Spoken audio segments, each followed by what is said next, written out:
नमस्कार दोस्तों, स्वागत है आपका CSE कैंपस में। तो आज हम बात करने वाले हैं NCERT क्लास 10 ज्योग्राफी के एक बहुत ही ज़रूरी चैप्टर की, विनिर्माण उद्योग, जिसे हम मैन्युफैक्चरिंग इंडस्ट्रीज भी कहते हैं।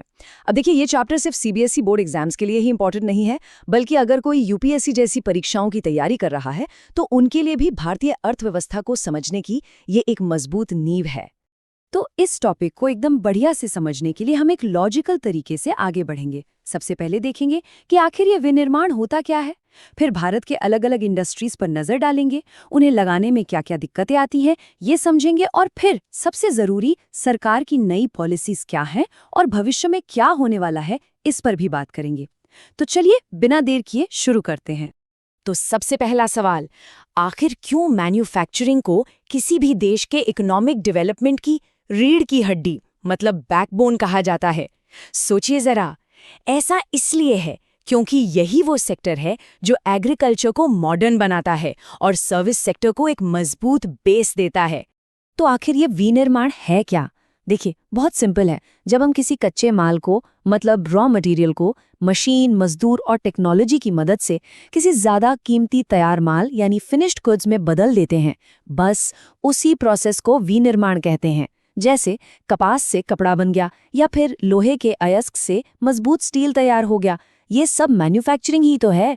असल में ये वैल्यू एडिशन यानी मूल्य बढ़ाने का सबसे बढ़िया एग्जाम्पल है। और ये इतना जरूरी क्यों है, इसके लिए जरा ये आंकड़े देखिए। हमारे GDP में इंडस्ट्री का हिस्सा करीब करीब 27% है। आप सोचिए, ये एग्रीकल्चर से कहीं ज्यादा है। और सिर्फ इतना ही नहीं, ये सेक्टर लाखों करोड़ों लोगों को नौकरी देता है, जिससे खेती पर हमारा जो बोझ है वो कम होता है। बस यही वजह है कि इसे इकोनॉमी की रीढ़ की हड्डी कहते हैं। तो चलिए अब थोड़ा और गहराई में उतरते हैं, देखते हैं कि भारत में इतने बड़े इंडस्ट्रियल सेक्टर को बांटा कैसे जाता है, मतलब इसे क्लासिफाई कैसे करते हैं। जब हम ये समझ लेंगे ना, तो हमें इसकी डाइवर्सिटी और स्केल का सही सही अंदाजा हो जाएगा। तो देखिए, इंडस्ट्रीज को हम मेनली 3 बेसिस पे बांट सकते हैं। पहला तो है रॉ मटेरियल के आधार पर, मतलब कच्चा माल कहाँ से आ रहा है। अगर खेती से तो वो हो गया कृषि आधारित, जैसे टेक्सटाइल इंडस्ट्री, और अगर खदानों से तो खनिज आधारित, जैसे स्टील इंडस्ट्री। ठीक है। दूसरा आधार है ओनरशिप का, यानी उसका मालिक कौन है।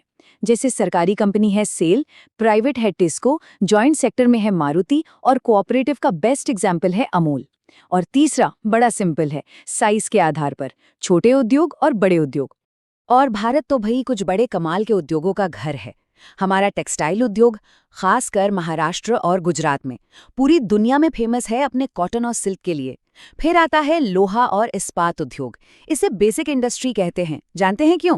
क्योंकि यही वो इंडस्ट्री है जो बाकी सभी इंडस्ट्रीज के लिए मशीनें बनाती है। सेल जैसी बड़ी कंपनियां इसका जीता जागता उदाहरण हैं।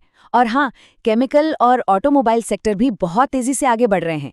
चेन्नई को तो हम भारत का डेट्रॉइट कहते हैं, वहाँ इतनी कार फैक्ट्रियां जो हैं। अब एक बहुत ही इंटरेस्टिंग सवाल दिमाग में आता है कि कोई फैक्ट्री किसी खास जगह पर ही क्यों लगाई जाती है, कहीं और क्यों नहीं? ये कोई तुक्का नहीं होता। ये एक बड़ा स्ट्रेटेजिक फैसला होता है, जिसके पीछे कई फैक्टर्स काम करते हैं। और इसी के साथ साथ हम उन मुश्किलों को भी देखेंगे जो इंडस्ट्री के बढ़ने के साथ साथ आती हैं। किसी भी इंडस्ट्री को लगाने के लिए समझ लीजिए एक चेकलिस्ट होती है, जिसमें ये 5 चीजें सबसे ऊपर होती हैं। पहला, कच्चा माल पास में होना चाहिए। दूसरा, काम करने के लिए सस्ते मजदूर मिल जाएं। तीसरा, बिजली की सप्लाई बिना रुके चले। चौथा, माल लाने ले जाने के लिए ट्रांसपोर्ट की अच्छी सुविधा हो। और पांचवा, बना हुआ सामान बेचने के लिए मार्केट भी नजदीक हो। जहां ये सब मिल गया, वहीं जगह इंडस्ट्री के लिए परफेक्ट मानी जाती है।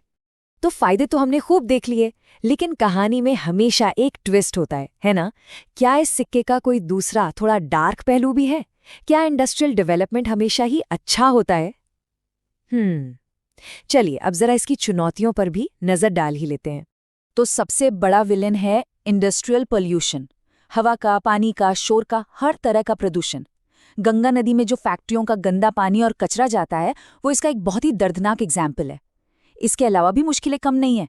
पूरी दुनिया के मार्केट में तगड़ा कंपटीशन है, हमारे पास एनर्जी की कमी है, और सबसे बड़ी बात, काम करने के लिए स्किल्ड लोगों की कमी है, जिसे हम स्किल गैप कहते हैं। ये सब वो बड़ी चुनौतियां हैं जिनसे हमारी इंडस्ट्रीज आज भी लड़ रही हैं। लेकिन इन चुनौतियों से निपटने के लिए और मैन्युफैक्चरिंग को एक नया बूस्ट देने के लिए हमारी सरकार ने कई नई और बहुत एम्बिशियस पॉलिसीज शुरू की हैं। और यकीन मानिए, ये पॉलिसीज भारत के इंडस्ट्रियल फ्यूचर को एक बिल्कुल नई शक्ल दे रही हैं। यहाँ पर खासकर जो यूपीएससी की तैयारी कर रहे हैं, उनके लिए ये समझना बहुत ज़रूरी है कि भारत की इंडस्ट्रियल पॉलिसी में ज़मीन आसमान का फ़र्क आया है। एक ज़माना था लाइसेंस राज का, जब कोई भी काम शुरू करने के लिए सरकारी दफ्तरों के चक्कर काटने पड़ते थे। हर चीज़ पर कंट्रोल था, जिससे सिर्फ रेड टेपिज्म यानी लाल फीताशाही बढ़ती थी। लेकिन अब खासकर 1991 के बाद से हम मेक इन इंडिया के दौर में हैं। अब सरकार का फोकस कंट्रोल पर नहीं बल्कि ईज ऑफ बिजनेस पर है, मतलब व्यापार करना आसान बनाने और इंडस्ट्रीज को इंसेंटिव देने पर है। इसी नए दौर की कुछ बड़ी पहलें हैं, जैसे मेक इन इंडिया, जिसका सीधा मकसद है इंडिया को दुनिया का मैन्युफैक्चरिंग हब बनाना।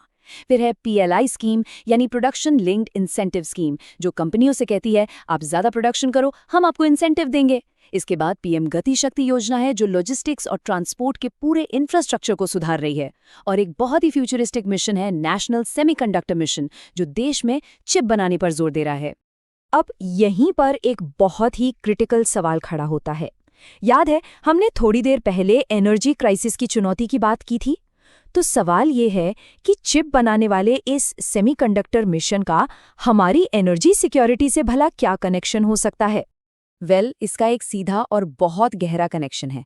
आप सोचिए, आज के समय में ग्रीन एनर्जी बिना स्मार्ट टेक्नोलॉजी के मुमकिन ही नहीं है। और इस पूरी स्मार्ट टेक्नोलॉजी का जो दिमाग होता है ना, वो यही सेमीकंडक्टर चिप्स होते हैं। अगर ये चिप्स हमारे देश में ही बनेंगे तो हम स्मार्ट ग्रिड को अच्छे से मैनेज कर पाएंगे, इलेक्ट्रिक गाड़ियों की बैटरी को और एफिशिएंट बना पाएंगे, और सोलर और विंड एनर्जी जैसे रिन्यूएबल सोर्सेज का बेस्ट यूज कर पाएंगे। तो ये आत्मनिर्भरता हमारी एनर्जी सिक्योरिटी की तरफ एक बहुत बहुत बड़ा कदम है। तो चलिए, अब हम इस चर्चा के आखिरी पड़ाव पर पहुंच गए हैं। अब हम भविष्य की तरफ देखेंगे और ये समझने की कोशिश करेंगे कि सस्टेनेबल डेवलपमेंट के साथ साथ इंडस्ट्रियल ग्रोथ कैसे हो सकती है। और इन नई पॉलिसीज का असर अब जमीन पर साफ साफ दिखने लगा है। जरा देखिए इस ग्रोथ को। ये भारत में मोबाइल मैन्युफैक्चरिंग की एक शानदार कहानी है। सिर्फ पिछले एक दशक में भारत दुनिया के टॉप मोबाइल मैन्युफैक्चरर्स में से एक बन गया है। ये मेक इन इंडिया और पीएलआई जैसी स्कीम्स की सक्सेस का इससे बड़ा सबूत और क्या हो सकता है। तो सवाल ये है कि आगे का रास्ता क्या है, द पाथ फॉरवर्ड? तो दोस्तों, भविष्य है ग्रीन मैन्युफैक्चरिंग का, मतलब ऐसी टेक्नोलॉजी और ऐसे तरीके अपनाना जो हमारे एनवायरनमेंट को कम से कम नुकसान पहुंचाएं। क्योंकि सस्टेनेबल डेवलपमेंट ही वो अकेला रास्ता है जिससे हम इकोनॉमिक ग्रोथ और पर्यावरण की सुरक्षा दोनों के बीच एक बैलेंस बना सकते हैं। चलिए, अब फटाफट से इस पूरे चैप्टर को एग्जाम के पॉइंट ऑफ व्यू से रिवाइज कर लेते हैं। यहाँ कुछ मेन पॉइंट्स और सवाल हैं जो आपकी तैयारी में बहुत मदद करेंगे। तो रिवीजन के लिए ये पॉइंट्स बिल्कुल मत भूलिएगा। मैन्युफैक्चरिंग का मतलब और उसकी इंपॉर्टेंस, इंडस्ट्रीज का क्लासिफिकेशन कैसे होता है, आयरन और स्टील इंडस्ट्री को बेसिक इंडस्ट्री क्यों कहते हैं, पीएलआई स्कीम और उसका असर क्या है, और हाँ, इंडस्ट्रियल पोल्यूशन और उसको कंट्रोल करने के तरीके। और आखिर में प्रैक्टिस के लिए ये कुछ सवाल। मेरा सजेशन है कि इन सवालों के जवाब लिखने की कोशिश ज़रूर कीजिएगा, इससे आपकी अंडरस्टैंडिंग और भी मजबूत हो जाएगी। तो उम्मीद है ये विश्लेषण आपको उपयोगी लगा होगा। अगर हाँ, तो चैनल को सब्सक्राइब करना ना भूलें और इसे अपने साथियों के साथ ज़रूर शेयर करें।